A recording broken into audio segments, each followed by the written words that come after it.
Logo minha Bíblia, muito quero aprender. Vou contente para a escola dominical. Saúdo a todos os internautas, professores, professoras, com a doce e gloriosa paz de nosso Senhor e Salvador Jesus Cristo. Estamos agora na última lição desse trimestre, aonde aprendemos sobre o Sermão do Monte. Hoje é a lição 13, os dois alicerces. A introdução ela diz o seguinte: Jesus nunca desejou que suas palavras fossem deixadas em ouvidos surdos, mas quer que produzam uma verdadeira transformação na vida de cada um que ouve, crê, recebe e obedece.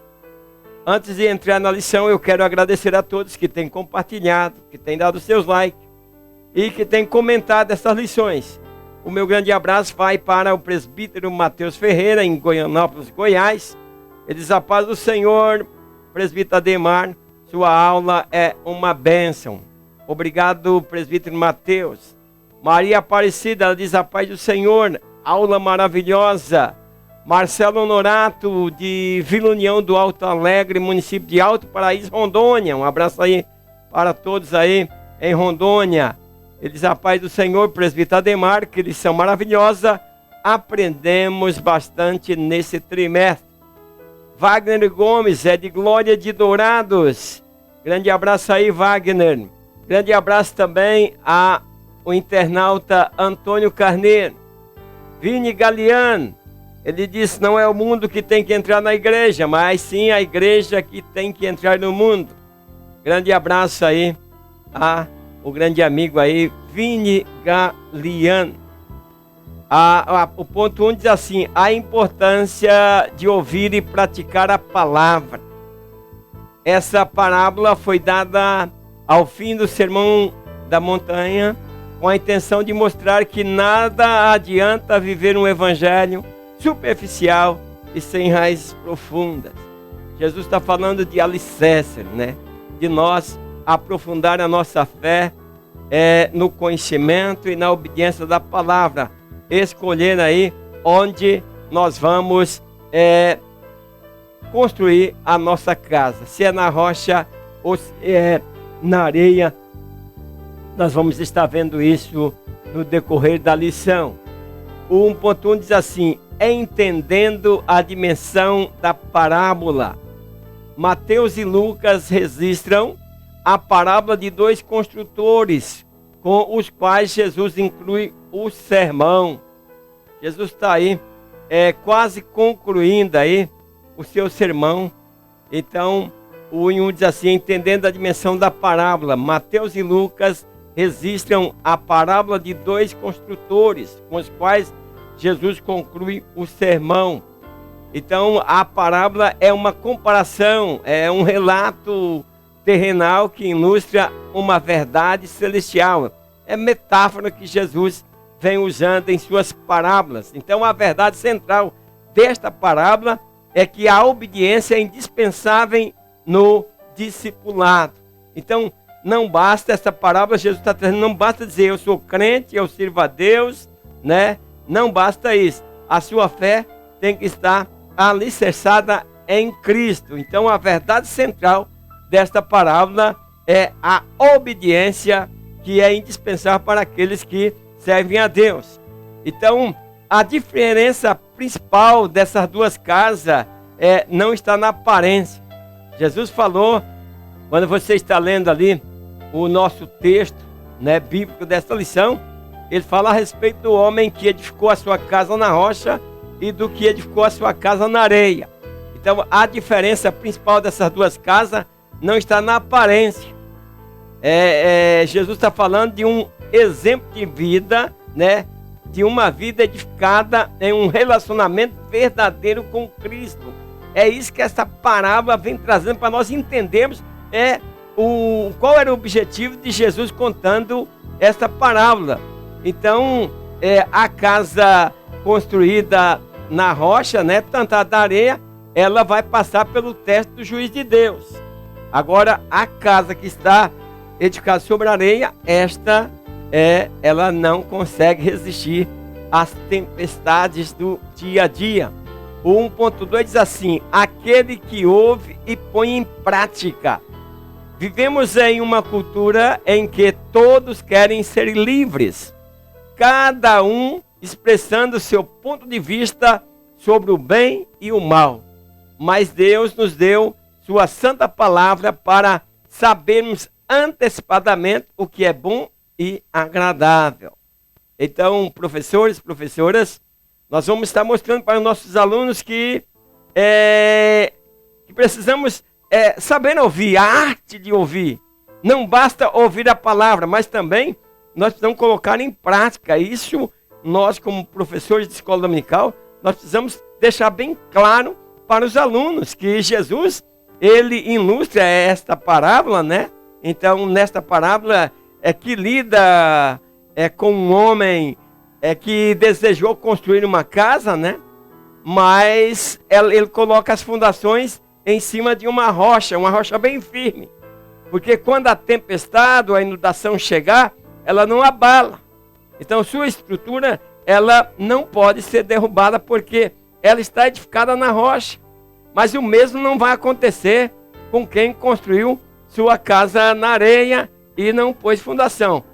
A fundação é Jesus. Nós precisamos estar obedientes na palavra de Deus para nós entendermos o que Jesus está transmitindo na parábola. Porque às vezes nós pregamos bonito uma parábola de Jesus, mas nós não conseguimos entender o tema central, o porquê daquela metáfora, o porquê daquela parábola, o que Jesus quer atingir. O que Jesus está dizendo aqui é que você não adianta você dizer que é cristão, né? Dizer que está servindo a Deus, mas sua casa está na areia. Qualquer tempestade derruba esta casa. Então, aqui o Senhor está usando dois pedreiros. Eles usam os mesmos material e a mesma planta. E o mundo não vê diferença nas casas. Quando nós olhamos para as casas, são iguais.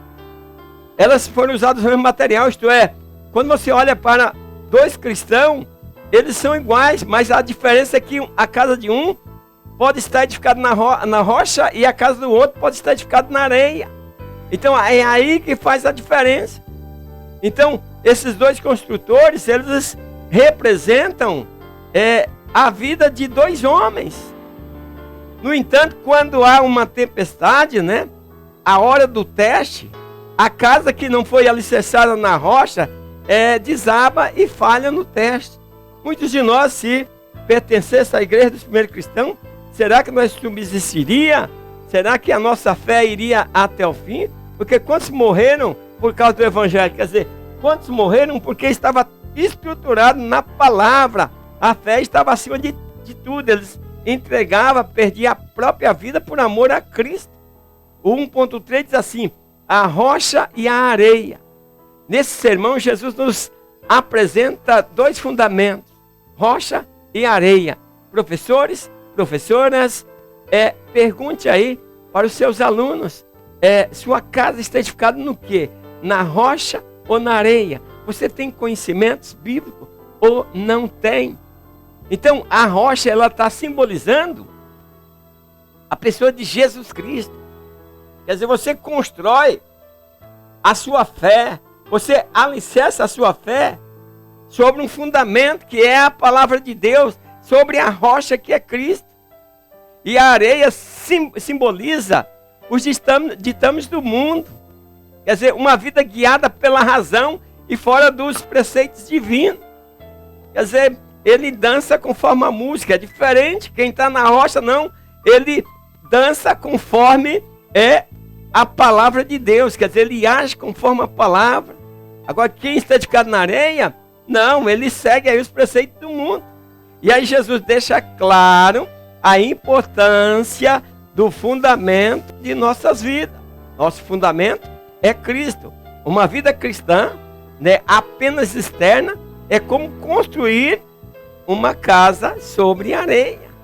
Tem pessoas que você nem conhecimento bíblico ele não tem. Ele crê em muitas crendices populares e aí traz isso para a igreja. Então, o que acontecerá na hora da tempestade?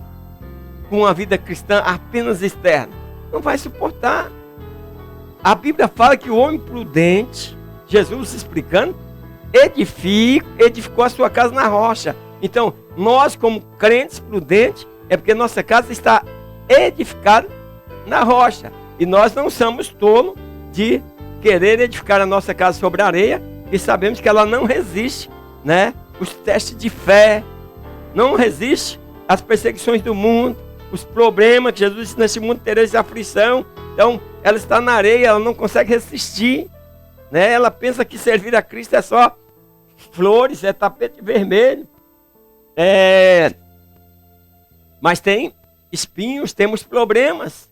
Então, nada adianta aí viver um evangelho superficial e sem raiz profunda. O vento, a enxurrada vai levar, a sua fé vai embora. Por quê? Porque não está firmado na rocha. Vamos para o ponto 2. Edificando de maneira correta. O que Jesus deseja ressaltar nesta parábola é sobre o que estamos fundamentando a nossa fé. É isso que ele está dizendo. No que vocês estão fundamentados? É nas religiões? É nos escribas? É nos fariseus? No que está fundamentado? É no que diz o pastor ou no que diz a palavra de Deus? Então, aqui, Jesus aponta para 2 tipos de construtores. Ele fala de o prudente e os insensatos. Professores, professoras, nós precisamos, vocês podem usar um quadro aí e mostrar de maneira que o aluno possa entender. Você está como um servo prudente ou como um servo insensato? O insensato, ele edifica a sua casa na areia. O 2.1 diz assim: a semelhança entre os construtores. Ambos ouvem, enfrentam os mesmos testes, têm as mesmas oportunidades e aparentemente construíram casas semelhantes. Eu coloquei aí. A diferença, a casa, por exemplo, é igual.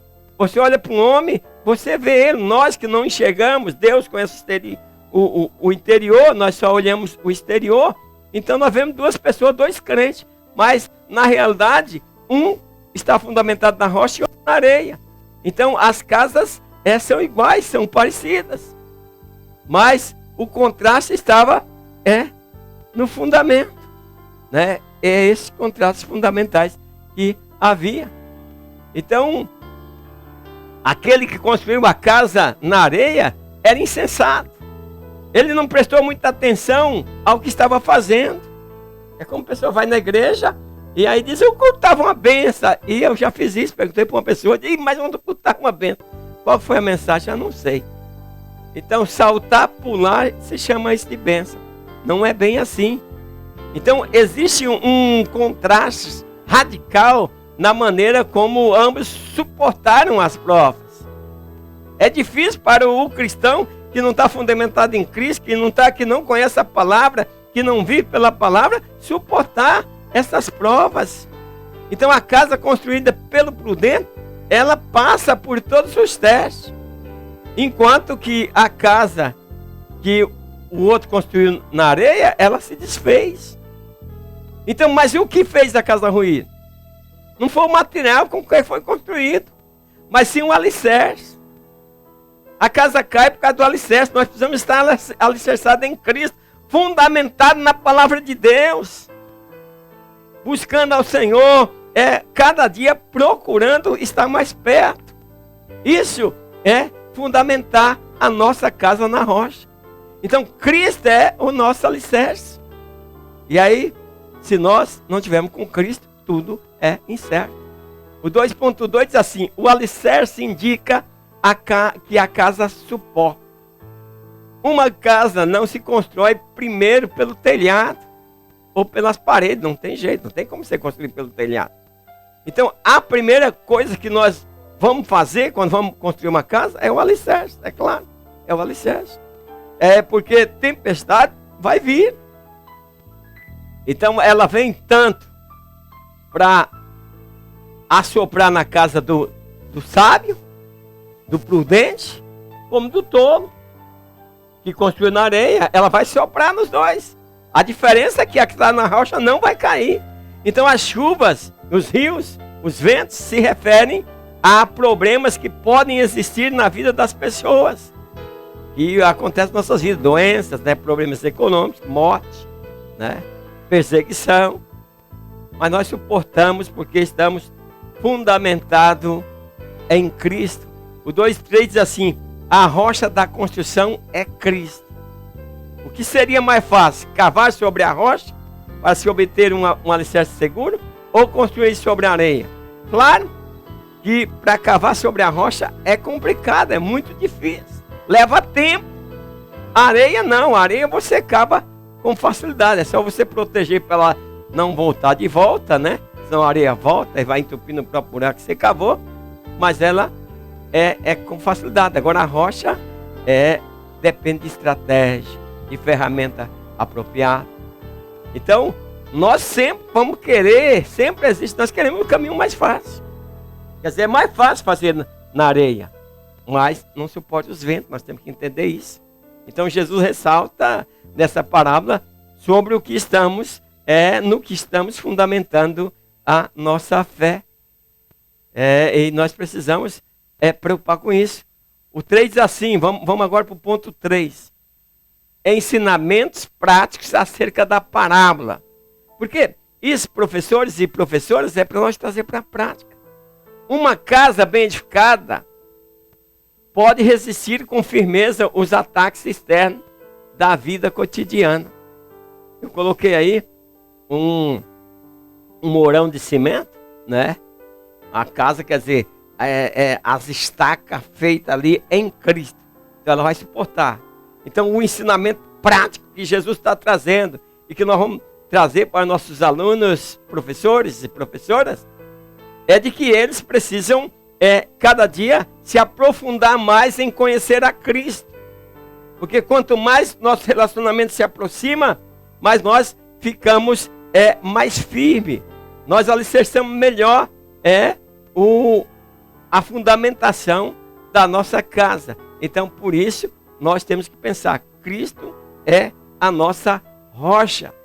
Então, o futuro de nossa casa espiritual não está garantido apenas na aparência, porque ela é bonita e tal. Mas o futuro dela está garantido no que ela foi fundamentada. Ela está fundamentada em que? Qual os fundamentos? É Cristo. Se estiver fundamentada em Cristo, ela resiste todas as tempestades. O 3.1 diz assim: a casa não deve ter aparência, deve ter firmeza. Devemos prestar muita atenção a essa mensagem, pois nos traz uma séria advertência. Então, construímos uma casa bonita, mas quando nós construímos uma casa bonita, como é que foi o alicerce? Não, ela vai rachar, ela vai cair parede, tem que ficar reformando, né? Então nós precisamos estar com uma casa bonita, mas em Cristo. Então, mas não é a aparência que está valendo. O que está valendo é o alicerce. Tudo aquilo que não se sustenta em Cristo vai desabar. Então, por isso que Jesus falou assim: olha, eu quero que vocês não sejam apenas ouvintes da palavra, eu quero que vocês sejam cumpridores. Quando nós cumprimos a palavra, nós estamos fundamentando a nossa casa na rocha. Ele diz assim, o que ele está dizendo aqui é isso, não viva um evangelho vazio, apenas de aparência. Tem gente que vive dessa forma. Então Jesus não nos deixou uma religião, ele nos deixou que um reino. Não adianta, é a Assembleia de Deus que salva, é cristão do Brasil que salva, não sei o que salva. Nada disso, ele não deixou nenhuma religião, ele não deixou nenhuma igreja, a não ser nós como templo de Deus. Ele não deixou um reino, né? Venha a nós o reino de Deus, o reino de Deus, quer dizer, em nosso corpo, nós que somos igreja, o que acontece? Se tem um reino, tem um rei. Então tem um rei que nos domina e nós vivemos, somos súditos daquele rei. Então venha a nós o teu reino, quer dizer, que o reino de Deus esteja em nós. Então não somos apenas filhos, somos a geração eleita para anunciar as suas virtudes. É isso que Jesus quer de nós. O 3.2 diz assim: o perigo da incerteza ou os perigos das incertezas futuras. A casa é o conjunto de todos os aspectos da nossa vida neste mundo. Então, a casa é um sonho. A casa é uma conquista, né? é uma realização de vida. Então, quando nós construímos a primeira casa, pensa em que alegria. Então, nós precisamos ser também casa espiritual bem edificada na rocha. Então, o que foi determinante para a casa cair? Foi o alicerce, foi a construção, foi o lugar que não foi apropriado, foi o alicerce que não estava fundamentado na rocha. Então, tudo isso veio trazer problema. Então, aqui nós fazemos uma pergunta: mas onde realmente está alicerçada a nossa casa? Onde está alicerçada a tua casa? Professor, professora, faça essa pergunta aos seus alunos. De que material ela foi feita? Quem é o seu Deus, afinal? É Ele que é o seu maior bem? Se é assim, então a casa está sendo edificada na rocha. É preciso que nossas construções sejam feitas conforme os valores, princípios e diretrizes revelados na palavra de Deus. É isso que nós precisamos compreender. O 3:3 diz assim: Jesus é o fundamento das nossas vidas. Nossas ações são o produto do exercício de nossa liberdade para escolher. Então é nós que escolhemos. Eu vejo as pessoas pregando aí, meu Deus do céu, chega, você está aqui na igreja porque Jesus te trouxe aqui, senão você não estava aqui. Não, nós temos liberdade de escolha de ir ou não ir na igreja. A escolha é nossa. Agora, como nós vivemos uma vida, uma casa alicerçada na rocha, claro que nós estamos sedentos, estamos desejosos para a hora do culto, para nós estarmos na igreja. O Espírito Santo está conosco o dia todo. Os verdadeiros adoradores adorarão ao Pai em todo lugar. Então, aonde estamos, estamos adorando, e não vejamos a hora de juntar-se aos irmãos para a comunhão. O futuro de nossa casa espiritual não está garantido na aparência, mas está fundamentado em Cristo. Então o Senhor Jesus, Ele concluiu o seu sermão colocando diante de nós a escolha radical entre a obediência e a desobediência. É nós que escolhemos.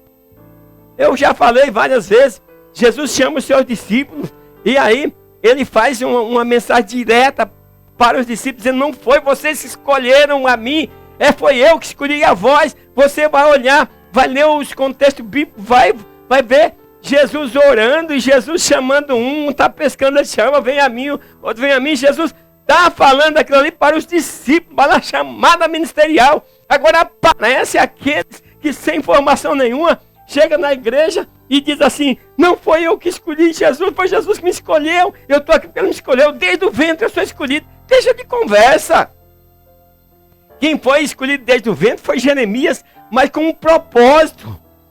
As escolhas não estão ligadas à salvação. Paulo fala que desde o ventre ele foi escolhido, mas ele não fala que foi escolhido para a salvação, ele fala que foi escolhido para trabalhar e para sofrer por Cristo, e nós confundimos. E aí, daqui a pouco nós estamos perguntando quem quer aceitar Jesus. Espera aí, mas se é Jesus que escolhe, então não precisa fazer apelo. Vivemos aí essa predestinação, é Ele que escolhe. Não, Jesus, Ele morreu por todos, mas nem todos vão ver a salvação. Por quê?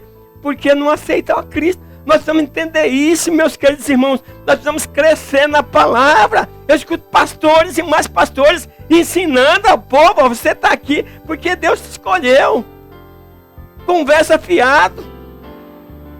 Deus veio e mandou pregar o evangelho, e pregar o evangelho a toda criatura. Quem crê, não é quem eu fazer crer, não. Quem crê, Jesus quer nós livre, para que nós não cobramos dele, dizendo: mas foi tu que me escolheu, foi tu que me pôs aqui. Não, você escolheu estar do lado de Jesus, agora você tem que andar com Jesus, agora você tem que alicerçar a tua casa, fundamentar a tua casa em Cristo. É isso que nós precisamos aprender, meus queridos. Concluindo, o sermão é concluído enfatizando as reações de seus ouvintes. Implica em querer e fazer. Está vendo o que eu estou dizendo? Você quer alicerçar sua casa na rocha? Ou você quer ter uma casa bonita, mas construída na areia? A escolha é sua, a decisão é sua. Quero agradecer a todos que estiveram comigo nesse trimestre. aonde eu creio que foi um curso para muitos. E convido a vocês para o próximo trimestre, que nós vamos falar sobre a Igreja e o Espírito Santo. Que Deus abençoe a todos os internautas, professores, professoras. E até uma próxima aula na paz do Senhor. Amém.